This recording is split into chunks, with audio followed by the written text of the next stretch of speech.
Je vous rappelle que la motivation n'existe pas. La motivation, c'est quand on a un objectif ou un désir, et on a envie de le faire. Là, on va vivre la motivation, cette motivation de le faire. Donc, pour motiver la personne, eh ben, on va lui donner envie de le faire, on va lui définir cet objectif que lui désire, et c'est là que ça va le motiver. Et en lui définissant, on va lui faire vivre le résultat. Et c'est là qu'on a envie d'y aller. La personne qui veut construire une maison, ça demande énormément de travail, énormément d'énergie. De la construire soi-même ou de la faire construire par un entrepreneur. Et c'est un boulot, à un moment donné, il faut toujours être là, il faut toujours vérifier. On sait qu'il y a des entrepreneurs qui ne sont pas sérieux. Et même un sérieux, il a son idée de faire et de voir les choses qui n'est pas la vôtre. Donc vous allez sans arrêt être obligé de rectifier. À un moment donné, ça va vous taper sur le système. Ça. Je lui ai dit, il ne l'a pas encore fait. Il va trouver un argument, une excuse pour ne pas le faire. Enfin, c'est énormément d'énergie. Mais si on fait ça, pourquoi? C'est parce qu'on a déjà vécu le résultat que ça allait donner. Et c'est ce résultat qui nous intéresse. C'est pour ça qu'on s'accroche à le faire. Donc, c'est le résultat vécu qui va motiver à garder ce comportement-là. Pour le poids, les problèmes de poids, atteindre son poids idéal, c'est le nom du job. Changer d'alimentation, il y en a plein qui sont bien placés là pour demander que c'est un effort au départ de changer son comportement, de remplacer ce qu'on aime, de comprendre pourquoi ça demande énormément d'efforts. On va avoir des fringales, on va avoir peut-être pas des fringales, mais on va avoir des envies de choses qu'on avait avant, comme la cigarette. Donc toutes ces envies-là, elles ont une place beaucoup plus importante si on n'a pas vécu le résultat. Donc il faut qu'on remplace ces envies par un autre plaisir qu'on va mettre à la place de ce plaisir qu'on a. Mais le plaisir doit être supérieur au plaisir qu'on a aujourd'hui. C'est un plaisir inférieur, on ne voit pas pourquoi on va aller prendre quelque chose qui nous fait moins plaisir. Vous comprenez l'idée? Donc la motivation, c'est le plaisir supérieur qu'on va atteindre quand on aura atteint l'objectif. Parce que le but dans la communication, c'est d'emmener la personne dans l'état de transe. Je vous rappelle, l'état de transe, ce n'est pas manipuler la personne, c'est focuser sur un objectif, soit qu'elle veut atteindre, soit que vous voulez atteindre.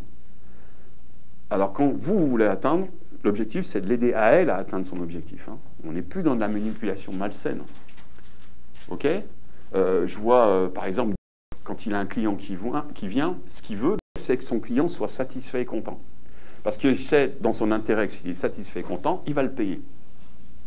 Donc, l'objectif qu'il a au départ, c'est pas d'être payé, c'est de satisfaire son client, sous-objectif, pour que son objectif principal, il soit payé. Donc, si vous êtes malsain, vous allez travailler juste dans l'idée de gagner de l'argent. Dans ce cas-là, vous n'avez plus la même intention. Le plan A, c'est d'aider le client pour avoir l'argent. Ce n'est pas le plan A, gagner de l'argent. Donc là, on va partir dans l'idée, je vais arnaquer le client. Le but, c'est juste de gagner de l'argent. C'est pas que je vais l'arnaquer, mais je vais peut-être aller plus vite, je ne vais pas mettre l'intention, je ne vais pas mettre le travail qui est nécessaire. Ce qui m'intéresse, c'est de gagner de l'argent. Donc, tout ce qu'on a pu voir jusqu'à maintenant, c'est des techniques, des outils qu'on va utiliser pour emmener la personne dans un état de transe à vivre le résultat qu'elle recherche. La personne qui vient acheter une voiture, elle, ce qu'elle veut, c'est déjà souvent avoir quelque chose que les autres n'ont pas, avoir une différence, sa voiture, que les autres n'ont pas. Même si c'est une voiture de série, elle veut cette distinction, cette différence. Bien sûr, la voiture est de série, donc elle sera comme les autres. Mais elle va choisir sa couleur, son intérieur. Mais ce qu'elle veut, la différence, c'est comment le vendeur va agir. C'est la différence que va apporter le vendeur à ce client-là, qui va lui montrer qu'il est différent des autres, qu'il est très important pour lui, et qui va faire le nécessaire pour lui apporter quelque chose de plus que les autres n'apportent pas, qui va faire la différence, parce qu'il va créer un lien et un rapport. Est-ce que vous saisissez l'idée? C'est vraiment ce que je voudrais passer comme idée, c'est la transhypnotique, on est bien loin de tout ce qu'on peut voir dans le spectacle, que vous le vivez tous les jours, et qu'on peut emmener quelqu'un à atteindre son objectif qu'il est venu chercher, en répondant à votre attente à vous, eh ben, reconnaissance, votre attente à vous, peut-être de l'argent, peut-être un merci, et peut-être un sens de ce que vous représentez pour les autres. Donc comprenez bien que en fait, toute la formation elle est construite autour de ça. Rapport synchronisation, absorber l'attention, pour pouvoir rendre beaucoup plus spécifique et protocolaire le besoin de la personne. Le protocole, c'est comment elle va faire pour l'atteindre. Pour ça, c'est motivation, métaprogramme de motivation.